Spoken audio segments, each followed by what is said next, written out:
Yes, it's Monday, and we all know what that means, don't we? It's time to talk about ghosts with I, Kevin Eustace. How are you all doing, as we like to ask in podcast land? Well, today is a special episode because it's episode 40. Yes, it is. And what I've decided to do, because you may have noticed in your podcast player, your podcatcher, if you will, that this shows as season 1. Well, we're going to call an end to season 1 today, and we're going to start season 2 next week. And how we're going to celebrate the end of season 1 is with what other podcasts would call a grab bag. Basically, before episode 1 of season 1 of this new reboot, there was about 200 episodes if we need to talk about ghosts. Yes, there was. So what I'm doing today is I'm collating a series of stories that you won't have heard in this new reboot season 1 for your listening pleasure. Picked from all of the episodes that we've done in the past that are no longer gettable from anywhere on Tinternet. I think there's 1 or 2 places you can, actually, if I'm telling the truth. Anyway, that's what we're going to do today. Don't forget, if you want more content, you can sign up to Patreon. Go to patreon.com/we need to talk about ghosts. And when you do so, you will also get your name sung out. No name singing today, sadly. That will take place on episode 1 of season 2. Yes, it will. Will we move things around? I don't know. We'll have to wait and see.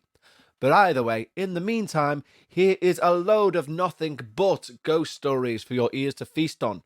Take care of yourselves, and I'll speak to you next week for episode 1 of season 2. And we're actually going to play out this episode with the old theme tune too. How nice. Take care, guys. Here's some ghost stories. Our first email today comes in from Stephanie with an I. And that used to confuse me, that. Like, we've seen it on Karate Kid first when he says to his girlfriend, "I'm Daniel with an I." And I'm like, what? You've got 2 I's? But it just means the I's at the end, where you'd say Stephanie IE. It's just Stephanie with an I. Very nice way to spell it too. And she writes, "Hey Kevin, hey Becca, and neighbouring fur baby. Oh, meow. My boys and I love the show and are frequently fantastically spooked." Good alliteration there.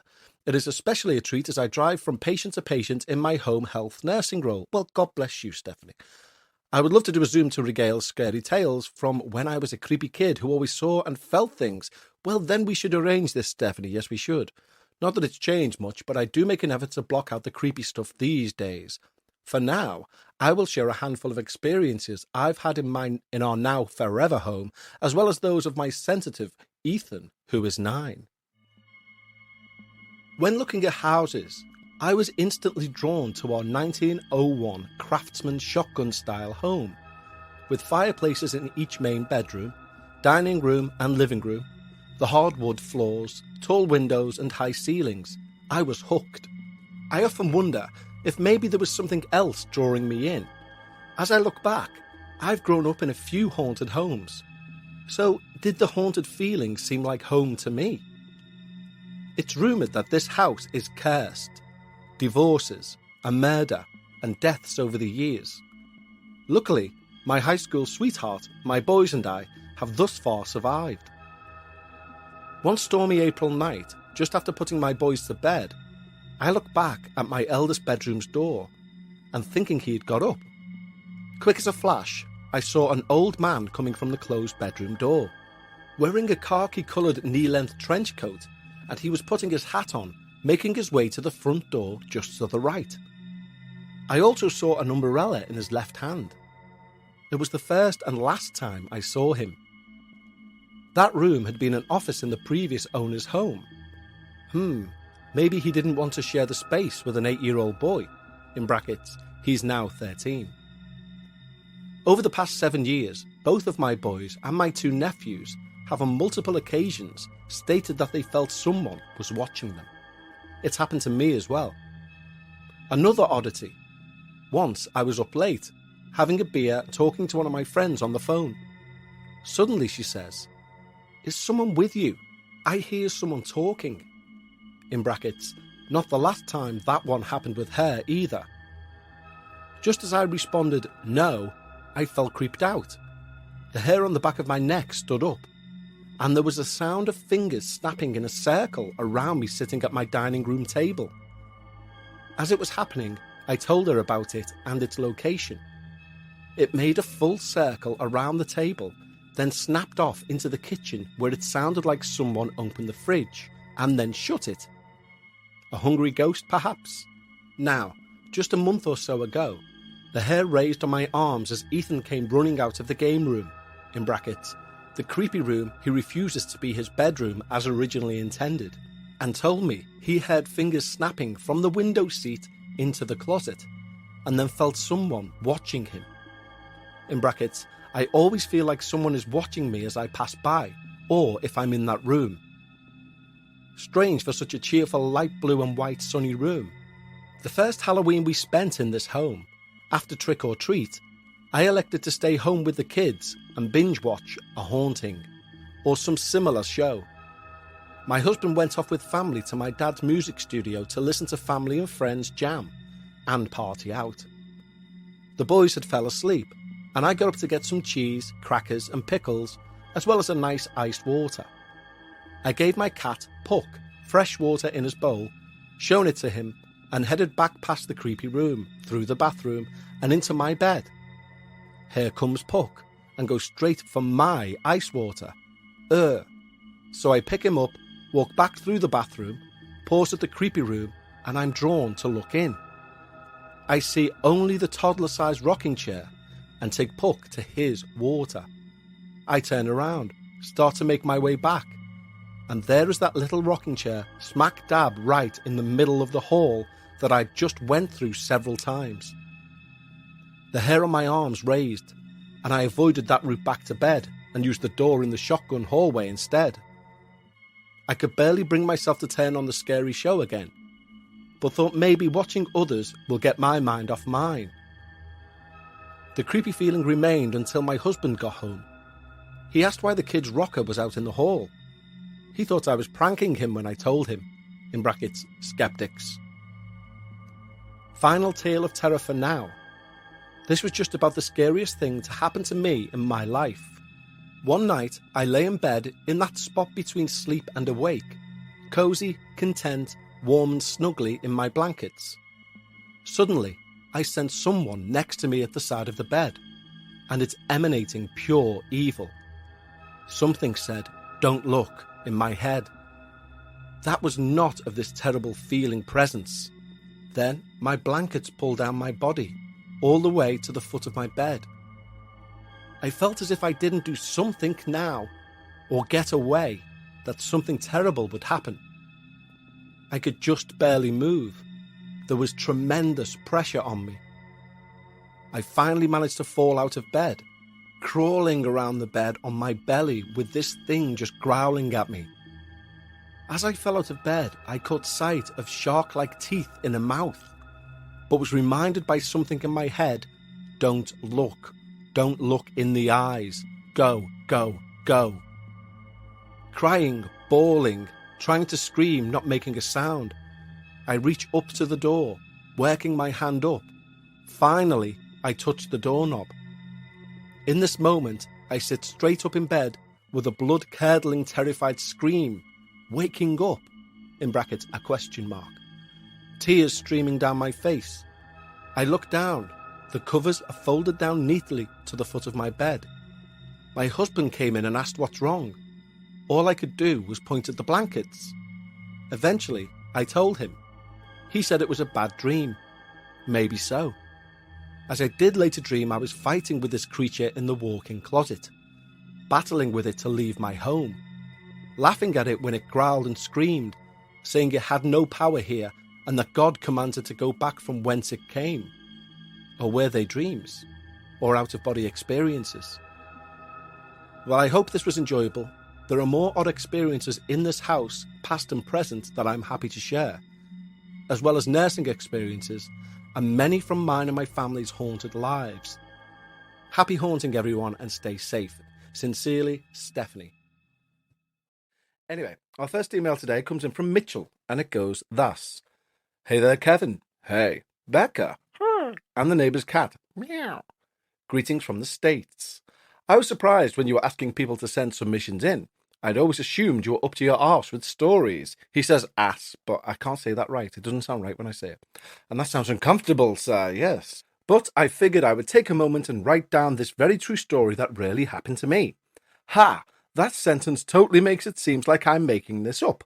But I swear I worded it like that because I think sometimes ghost stories are completely silly and can be explained away very easily.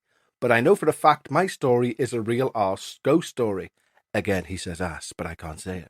Caveat, before I send this, I am confirming with the other two people who were in the room when it happened, just to make sure it wasn't some elaborate prank on me 20 years ago, and I don't make a fool of myself. If you're reading this, it was a confirmed ghost. Very good, Mitchell. Good preamble. I'm into this. Let's hear your story. I live in Los Angeles currently, but back in 2002, when this incident took place, I lived in the city of Chicago with a couple of friends from high school. We all grew up in a northwest suburb of Chicago. I won't mention the town, but all the suburbs surrounding the city of Chicago are sometimes affectionately referred to as the Greater Chicagoland area. At the time, I was in between apartments. I needed a place to stay whilst I finished the run of the play I was performing in. I wasn't sure if I was going to stay in Chicago or move somewhere else. I had two high school friends who lived together, and they had a storage room/office in the back of the apartment. The room could fit a twin-size bed and had a couple of boxes, and that's it. It also had the heater for the apartment, so the room was really dry. I never slept all that great in the room. I tend to be a pretty restless sleeper anyway. We had good times though. We drank and we threw parties, even though the elderly landlord lived next door. Nothing ever seemed weird. One night, I came home from the grocery store and put everything away except for about 5 soup cans I'd bought. I left them in a plastic bag on the counter, and that was that. Later that night, I was on my computer with my back facing the kitchen, and I hear the bag with the soup cans rustle, followed by a crash. I had a cat named Spider at the time who lived with us, and I thought it was her, so I said, without turning around, "Hey Spider." When I turned around, my cat was on the couch behind me staring into the kitchen in the direction of the noise, so she definitely heard it. I got up and checked, and somehow the bag with all the soup cans had fallen from the counter to the floor. That freaked me out. I wasn't quite thinking ghost yet, so I didn't say anything to the roommates. After that, I started noticing something that kept happening. We were on the 3rd floor, and there was a second exit stairwell that led to the alley, located in the kitchen. It had a small landing with a wooden door and a screen door. Open up the wooden door when it's hot, keep the screen door closed to let the air circulate, that kind of thing. Well, around the fall of 2002, I would hear the screen door slam closed, but no one was coming in or out. It would be unlatched when I would consciously latch it. It happened 3 or 4 times, and once when I just latched it moments before. That's when I started to get spooky feelings. One night, I had this dream about a black woman wearing Sunday clothes, a hat, and sitting on a bench in the middle of the day, like she was waiting for a bus or for someone to pick her up. She seemed right out of the 1950s or 1960s. In the dream, it's like I wasn't there, like I was watching a movie. She turns her head towards me and looks in my direction, but isn't looking at me and never registers that I'm there. I woke up. I'm not really into dreams and stuff like that, and I rarely remember dreams. However, I remember this one vividly, for the following reason. Later that week, the woman I was involved with at the time stayed over for the first time. When she woke up the next morning, the first thing she said to me was, "You have a ghost." She said she woke up in the middle of the night and saw a woman sitting at the end of my bed with her back towards us, like she was waiting for something. And when I asked her to describe it, "What do you know?" she said, "A black woman in Sunday clothes and a hat." She described the same woman from my dream a couple of nights back. Okay, so now I'm sure there's a ghost in our apartment, and I bring my evidence to the roommates, and they're not receptive. They think I'm joking and high, and they don't take me seriously. Fine. Now I kind of think this is a fun novelty, so I start to tell friends and friends of the roommates when they come over all about the ghost. My roommates thinks it's stupid, but others respond with varying degrees. The woman I'm dating and I break up, and we don't see any sign of the ghost for about a month. Soon after Halloween of that year, the landlady has come over to fix the heater. This woman was about 75 years old, but looked fabulous. She was a kooky older lady trying to do everything herself still. So she's fixing the heater, and I ask her if anyone died in the apartment, or if she's heard about the apartment having a ghost or anything like that. She starts to get worked up and says things like, "What? Who died? Ghost? What ghosts?" I felt a little bad because I sort of confused her. She fixed the heater and left. This was the last straw for one of my roommates, and the three of us gathered into the living room. The roommate started saying to me, essentially, "You have to stop it with this ghost stuff. That confused her. It's dumb. Now knock it off." I kept saying, "Listen, I really do believe this now, and I wanted to know. I don't think it was bad of me to question her." We went back and forth for a minute, and then all of a sudden, my roommate got frustrated, stomped his foot, and said, "Mitchell, there are no such thing as ghosts." Just at that moment, the CD player system kicked on, and immediately started playing the beginning to the song Super Freak by Rick James. It was crazy. The CD player/system boombox thing had been completely off. Now, you should go and listen to the recording of that song. It's the sample at the beginning of You Can't Touch This by MC Hammer, but it's bassier and spookier. The CD was our Halloween mix, and that was the first song. It was confirmation. We all looked at each other, and I jumped up in celebration, vindicated. It was scary and also kind of a relief. We decided we needed to do something, so we salted each corner of the room and bought a bunch of Jesus candles and lit them. Every answer wasn't readily available on the internet in 2002, so we worked with what we could find.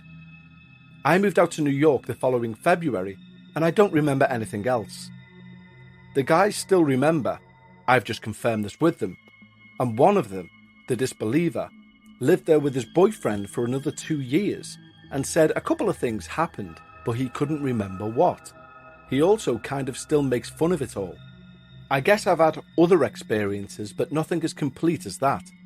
I am a tad weary of ghosts, but certainly fascinated, and I don't know any more or less about them than anyone else. Love your show, why thank you, and the incredible output you do, why thank you again. I know it's not easy. Well, it's not. No, it's all right. Thank you for your time and effort. Thank you. It's awesome. Thank you. I just joined your Patreon. Thank you, which was long overdue for me. Thank you again. It feels funny writing it all out because I rarely share this, but I stand by it and I'm a pretty logical person. Now, I must get back to chopping up with this body. Fair play, Mitchell. Send it in to contact@talkaboutghosts.com and I read them out. Right, let's have another. And we have a belting email that came in from Natalie. Hello, Natalie. And it's entitled... Wait, hold on. Let me see if I can use a name. Does she say anywhere that I can't? No. In fact, you'll see that the name's pretty essential in the story, actually. So, it's a good job it's not anonymous, because there's a point that the ghost would have to go, anonymous. You'll see what I mean. Anyway, the email is titled Paranormal Stuff from Nat in the Midlands. Hooray. Hi, Kevin. Hi, I'm Becca. Hi. Oh, no, I'm me. Hi, Kevin. Hi. And Becca. Hi. I've been sitting on quite so many stories for ages and have always thought I would get to send them in eventually. So I found a bit of time and now I'm going to share them. Hooray! I've always been interested in the paranormal, but I've always remained on the skeptical side. Fair play. My first ever paranormal experience happened when I was at university back in the very early noughties. Naughty, naughty. Okay then, Nat, hit us with your best shot. I was in a house share and my room was on the top floor. One night, I got into bed and lay on my side. I had only just got into bed and had not even closed my eyes when I heard an aggressive whispering voice say my name. Natalie. The voice dragged out the first and last syllable of my name, and it sounded like something you would hear in a horror movie. I honestly find it hard to put into words how horrifically terrified I was. The whisper was so loud and I felt cold air on my face. Adrenaline instantly ripped through me and it felt like my heart would beat out of my chest. As I heard this, The validation that ghosts and spirits were actually a real thing hit me. I instantly pulled the covers over my head and scrambled around to get off the bed and out of my room as fast as I could. I kept the covers over my head because I think if I'd seen a ghost or spirit, I would have actually died from fear. After managing to get out of my room, I knocked on my housemate's bedroom door, covers still over my head, and hysterically attempted to relay what had happened. I was drenched in sweat from the fear and adrenaline. From hearing the voice and getting to my housemate's door took about 10 seconds. That level of fear I have never felt since, but even now, I always sleep making sure my duvet is covering my exposed ear. Skeptics could assume I was dreaming or there was somebody playing a trick on me. I was definitely the only person in my room with the door closed and had only just climbed into bed, not even closing my eyes or laying still. I was also of sound mind and had not been drinking alcohol as it was a school night. If I could have debunked it, then I would, as I would have preferred that than the alternative. The following days and nights were absolute torture. Both in the day and night, there were noises in my room such as bangs and clicks, as if pebbles were being thrown at the wall. The TV kept turning itself on and off, and the room just felt like there was something bad in there. I slept with the light on and the TV up loud as a way to drown out the noises. It stopped as soon as I had my room blessed. There's a lot more to the story and bits of bobs that have happened in between, but it would take too much time to put into an email. I've had so many more paranormal things happen, I haven't got time to write them down in detail, but I will endeavour to do so when I get another spare hour or so. Here, however, is an outline of my most recent experiences. 1. A Ouija board experience which gave myself and my husband the absolute proof that life existed after death. 2. Loud banging on the walls of my bedroom in aggressive patterns of 6 at a time. This was almost as scary as the whispering voice story. This happened in January of this year. It only ever happened over the course of one night and has never happened since. 3. After moving houses, I have heard voices talking amongst themselves. On the first occasion, I looked around the room to try and fathom out where the voice was coming from. A male voice then said, "I think she can hear us." I was then instructed to make certain shapes with my hands to prove that I could hear them. My husband was asleep next to me at the time. Once I had silently proved that I could hear them, I was then given a message which I think related to my nan who passed away the year before. 4. I heard my nan's voice speak to me and we had a conversation. 5. I have heard voices shout out answers to questions whilst teaching. In brackets, yes, I am a teacher and these voices don't come from my students. The voices I have heard are not like voices you would hear from a living person in front of you. I hear them either inside my right or left ear, but they are as loud and as clear as a living human voice. I had no fear either, so I'm sure they weren't from anything sinister.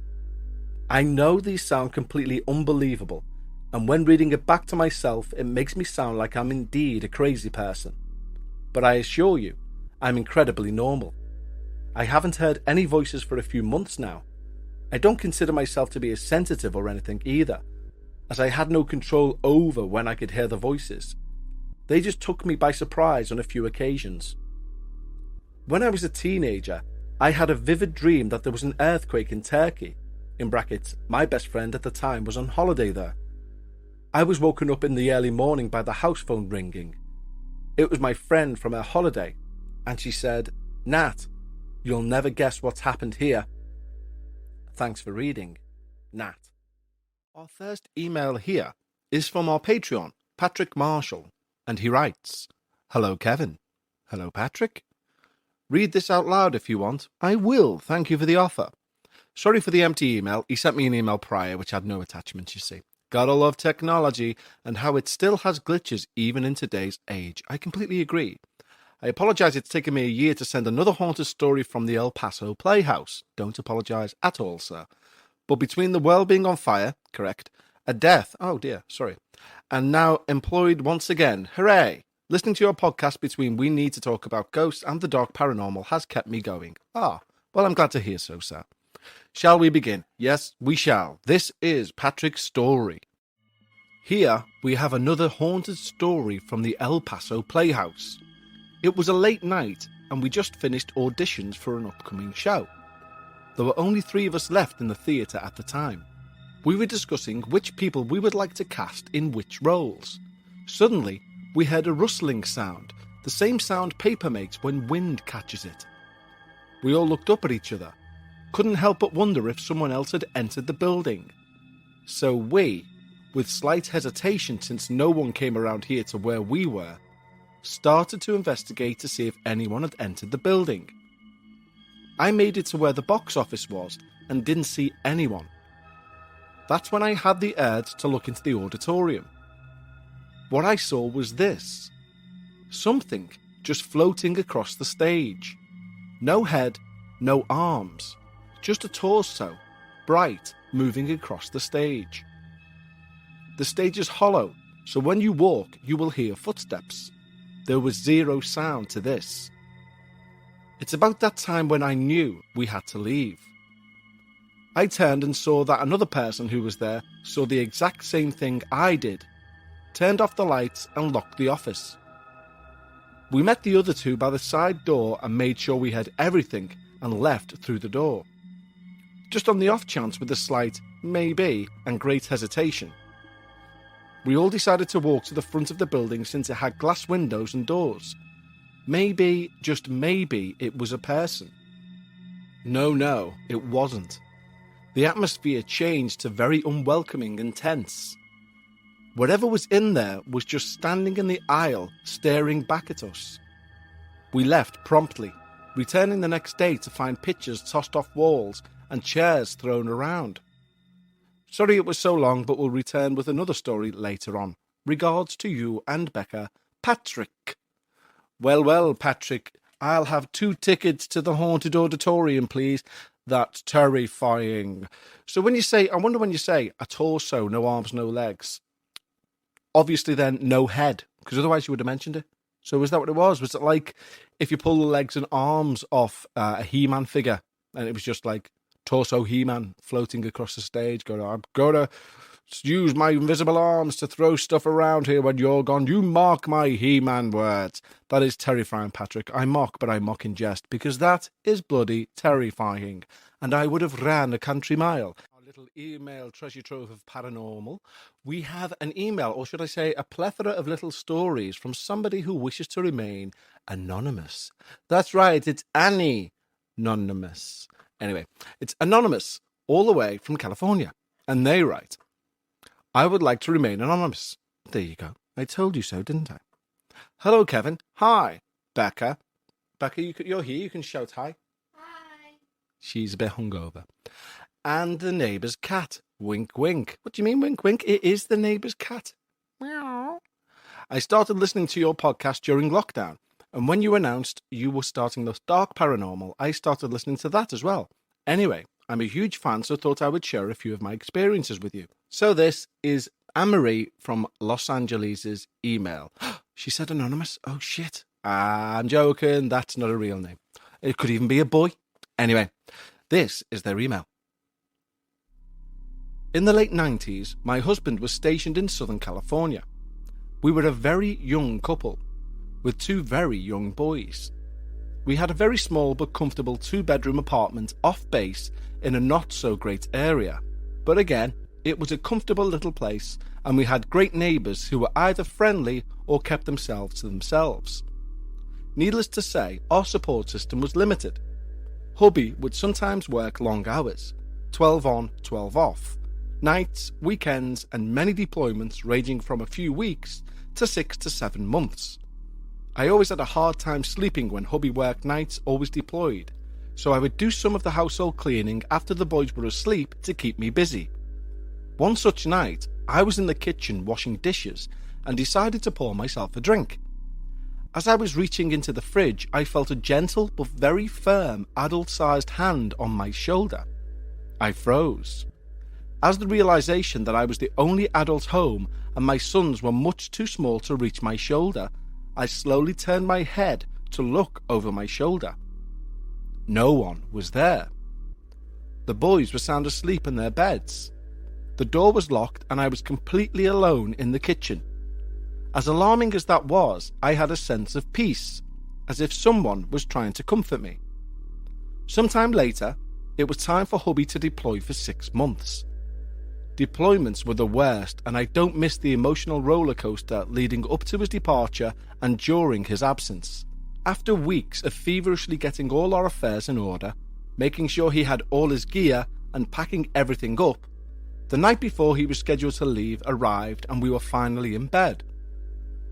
He has always been the type to be asleep before his head hits the pillow. Not me. After some tossing and turning, I remember rolling over in bed, when I felt a very gentle but firm adult-sized hand on my shoulder. Just as before, I was alarmed at first, but had a sense of peace and comfort, so I placed my hand where I was still able to feel the invisible hand and fell asleep. My final account from this little apartment happened not long before we moved across the country. It was a Sunday night. The boys were in bed and hubby and I were folding laundry on our bed. We were either side of the bed. I had a view of the door forward and right of me. Hubby could see the door to his left from his periphery. The boys' bedroom door was next to ours. As we were folding clothes and chatting, from the shadows of the doorway, we see a dark little head peek around the corner of the eye phenomena. We continued folding laundry and ignored them. But I said to hubby something along the lines of, "Those boogers better get back to sleep." A few minutes later, from the shadows we see a dark little head peek around the door. That's when I started to get frustrated. I was in no mood for shenanigans. I kept my eyes focused on my work and I said to hubby, "They better not peek in here again." So we continued folding every piece of laundry in the house. Then, once more, a dark little head peeked around the door. Hubby turned to look as I kept focus on my work and firmly said, "Go to bed." I looked up at hubby just as he turned his head back to look at me. His eyes and mouth were wide open, wider than I've ever seen. He said to me, "That wasn't the boys." I don't know what I saw that night. I don't know any history of the previous residents, but I never saw or felt anything after that. Thank you for your time and your dedication to the podcasts. Until next time, Anonymous. Why, thank you, Anonymous. What a wonderful story. That's bloody terrifying. Although it does seem slightly comforting. I mean, don't get me wrong, not the dark shadows peeking around the corner and looking like they're going to kill you, in my mind when I'm thinking about it anyway. But it does seem like it's a reassuring thing. If you are able to fall asleep with a ghostly hand on your shoulder, then you're made of sterner stuff than I. For if right now, as I sit recording this, even a gentle adult hand was placed on my shoulder, I wouldn't go, "And hands that do dishes can," and like embrace it. I'd be like, "Mother," and crash through the wall. There would be a Kev-shaped hole, let me put it that way. And of course, a duo of priests would be on call. But seriously, Anonymous, that is terrifying. And I can only assume from how you describe that story that your husband's a soldier or something similar. So well done him too, going to fight the good fight. So thank you all round. But that is truly and utterly terrifying. This is Freya's story. My first story comes from my parents. When I was a little girl, roughly 2 or 3 years old, we moved to a new build estate in a little Welsh village called Goulsfield. My parents thought this was their forever home and loved it dearly, as did I. Whilst living at this home, strange things started to happen and seemed to centre around me. I was a very, what my mother called, free-spirited child. I always hated being indoors, couldn't stand having my hair in anything but braids, and would tell people I talked to dead people and that I was buried here, pointing at a random grave. Safe to say, my parents rarely took me to christenings or weddings where a graveyard was involved. But what creeped them out the most was that I had started talking to invisible friends. My parents referred to these friends as my friends in the wind. One friend in particular was called Henry, and he was a particularly attached friend who did not like my parents. Apparently, I would babble away to Henry about all the fun things we did to my parents, but things started to turn a little more sinister after a little while of living with Henry and his mates. When I was being bathed, my parents would walk to the airing cupboard, which was just outside the bathroom, to grab a nice warm towel for me. On a number of occasions, the bathroom door would slam closed and lock itself. My dad would try his best to unlock the door from the outside, banging on the door, shoving at it, everything he could do to get to toddler me in the bath. Eventually, it would open and I would be sat in the bath giggling. No wet footprints on the floor, no bubbles on the door handle. There wasn't any way I could have locked the door by myself. Henry took a particular dislike to my dad. On one occasion, I'd been put to bed and my dad was in his bedroom getting ready to go downstairs and relax for the evening. All of a sudden, a splash of cold water was poured down my dad's back, out of nowhere. My mother was downstairs already, and myself and my little sister were tucked up in bed. From then on, Henry and my friends in the wind were asked to leave every evening after tea. My mother and I would walk to the front door, open it up, and wave them off for the evening. My parents even had the house blessed to try and rid the house of my friends in the wind. We moved away from their home when I was 11 years old, and my second youngest sister arrived and the house became too small for our growing family. And let me tell you, the house we moved to in Welshpool will haunt mine and my family's nightmares for the rest of our lives. I wish I was exaggerating. I will save those stories for another email, or if you like, I will suck up my fears and maybe do a Zoom call with you to discuss them. Podcast, because he's a rocker. Yeah, he's a hard rocker, and I mean that in the nicest possible way. Okay, so this is Tony's email, and it's called Something at the Bottom of the Stairs and in the Loft. Ugh. Hi, Kev. Hi. Becca. Hi. And the neighbour's cat. Meow. As I may have said in the past, the house I grew up in was haunted and cursed with bad luck. A lot of things I have already mentioned, the tall clown, the disappearing items, but this next story is more something I thought I'd imagined, but on deep reflection, I did not. The first story involves the ladder at the bottom of my stairs. In the UK, in pre-war housing, often there was a cold storage room, and in our house it was at the foot of the stairs next to the front door. It had a blue door, and to me, it always had the sense of something not quite right about it. And this is Tony's story. I would always have recurring nightmares about that blue door. The door would open, and a dark mass, which never had any form, would climb the stairs and come knocking at my bedroom door. This happened almost every night until I was about 15. I was so scared that I would often sleep downstairs on the sofa, as I thought it would not know where I was. As I said, this could be the overactive imagination of a young boy, but the sense of fear I had of being alone in the house and that little blue door felt very real to me. The second story is about the loft, again a blue hatch entrance to the loft, or attic for Americans, which was situated just above my bedroom door on the landing on the second floor. This again may or may not be my imagination, but often the hatch would be open, and no one in the family would admit to opening it. The space above also filled me with dread and sadness as I got older. The occasion that put the fear of God in me happened when I think I was about 13 or 12. As time passed on, my memory is getting thin on these matters. I was on my own in the house just after school, and Dad was at work and Mum was out at the shops. I went upstairs to use the toilet. It was winter and it was dark early. We very rarely had bulbs that worked on the stairs. We had the house rewired, but the bulbs would just blow, to the point that Dad refused to put them up. So we got used to climbing the dark stairs very fast, with only the light from the living room to guide and the moonlight coming in from the upper windows. Side note, Dad had all the locks taken off all the doors as he never felt safe if the doors would lock. This story I need to prize from him one day. As I ascended to the top step, and in the bathed moonlight at the top of the stairs, something made me look up. That bloody hatch was open again, and the blackness within was even darker than the house. What I saw in a flash, but it seemed like ages. And it was the figure of a small boy leaning out of the hatch. I didn't jump or run. but I made my way to the bathroom. As I went to return to the safety of the light at the bottom of the stairs, I could not look up, and almost with muscle memory I jumped 2 stairs at a time, whilst also not looking at the blue door at the bottom of the stairs. Now Kev, I've not thought of this in 30 years plus. Did I imagine it? Was there a spirit in that small room in the loft? This I don't know. But as I said before, I am sensitive, and that house was very, very wrong.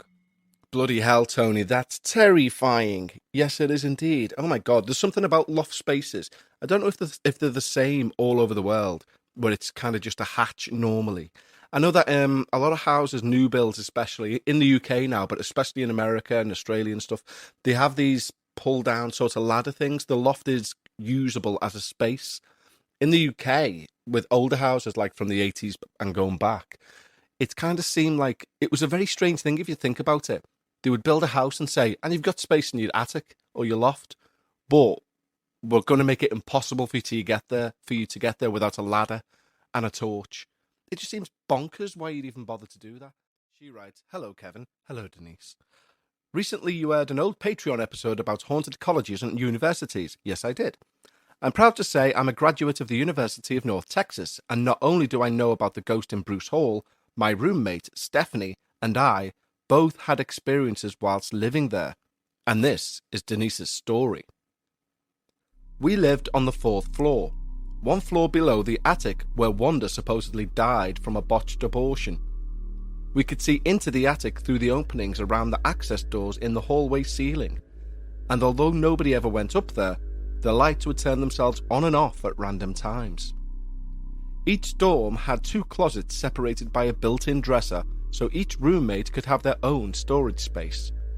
The closet doors once had locks on them, but since they were no longer operational, we didn't have the keys.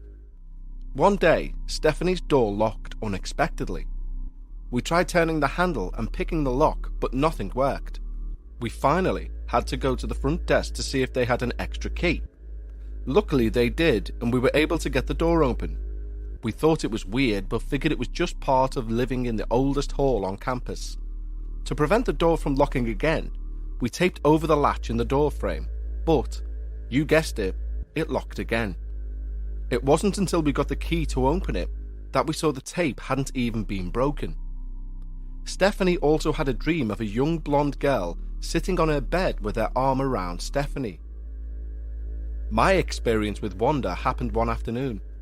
I was in the room alone and taking advantage of my newfound freedom by taking a nap in the middle of the day.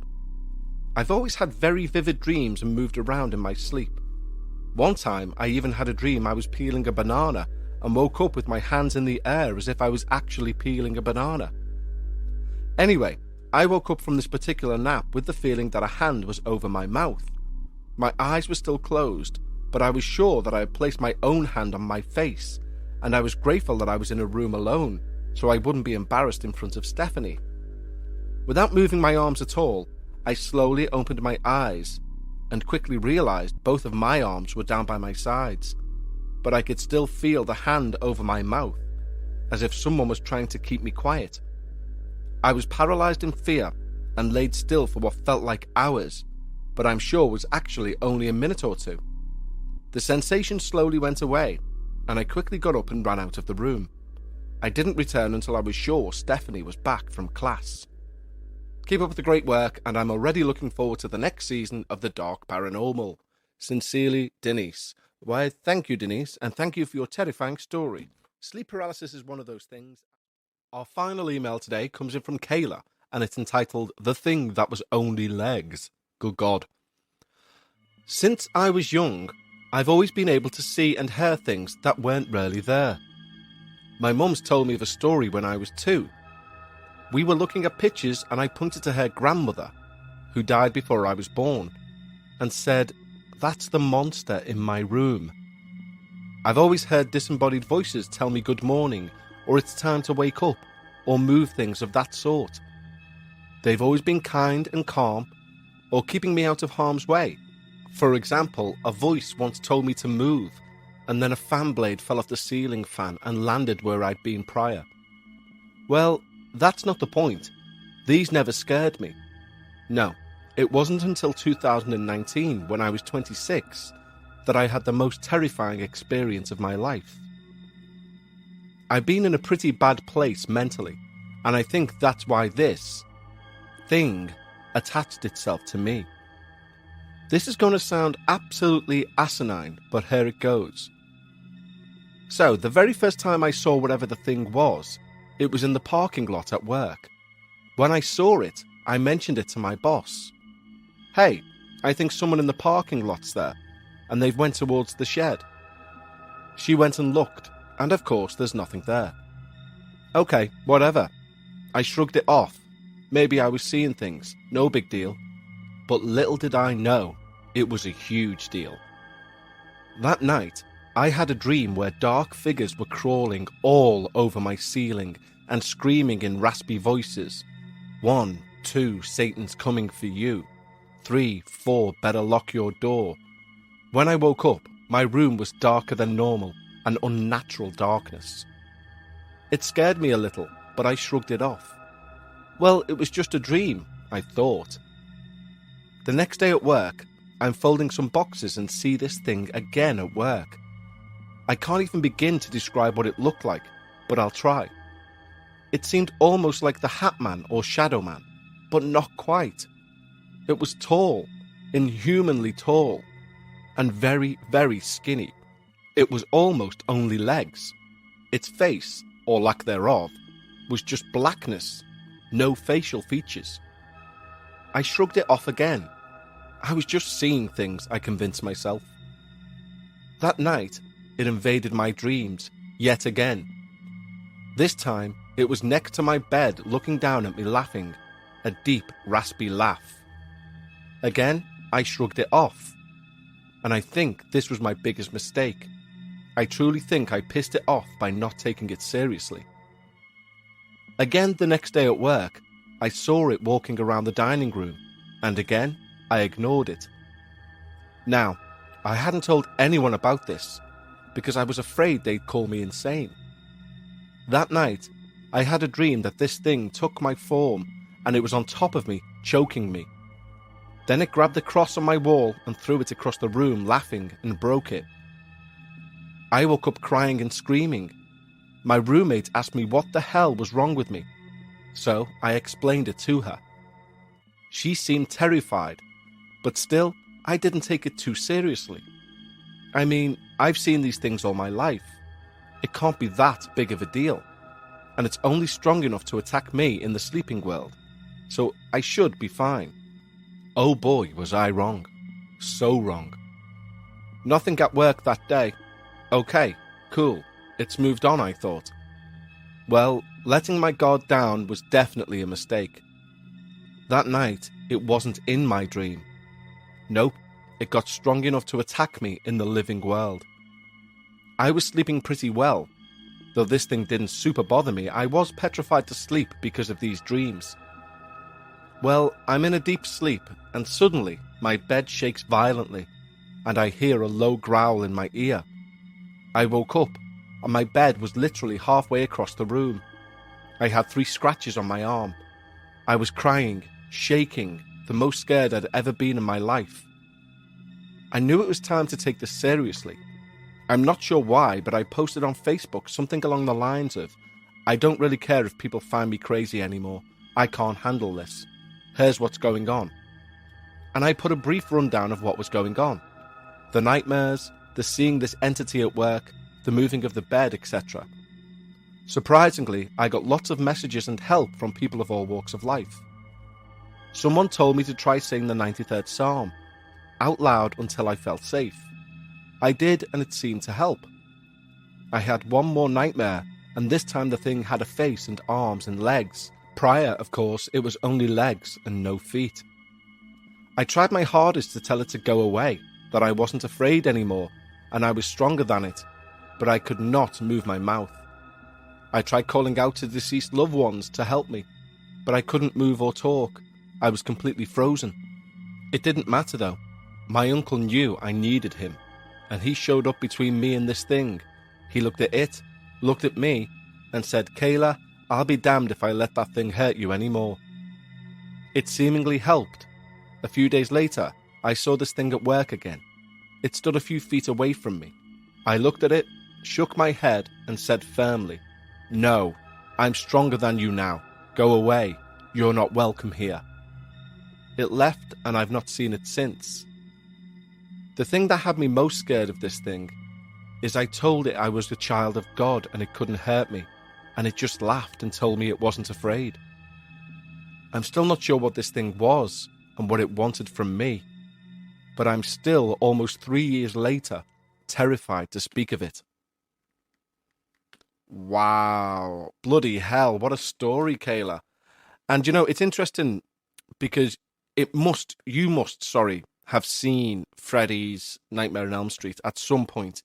And I'm not saying that that's completely what's happened there, but maybe you've allowed that to seep into your seep into your subconscious at some point. And hence in your dreams, when it's doing the 1, 2, Freddy's coming for you, 3, 4, better lock your door thing. And then it's took on a life of its own. Terrifying stuff. Thank you very much, Kayla, for sending that in. Don't forget, guys, we still need your stories. So if you, like Kayla, have been sat on a story and you want to send it in to contact@talkaboutghosts.com. And I, of course, will read it out. Right, I'm off to record a Patreon now because I've just found a website full of ghost stories and I'm going to share them on Patreon. If you want to become a Patreon, go to patreon.com/we need to talk about ghosts. In the meantime and in between time, as Jeremy Springer said in the mid-90s style, take care of yourselves and each other. Tatty bye.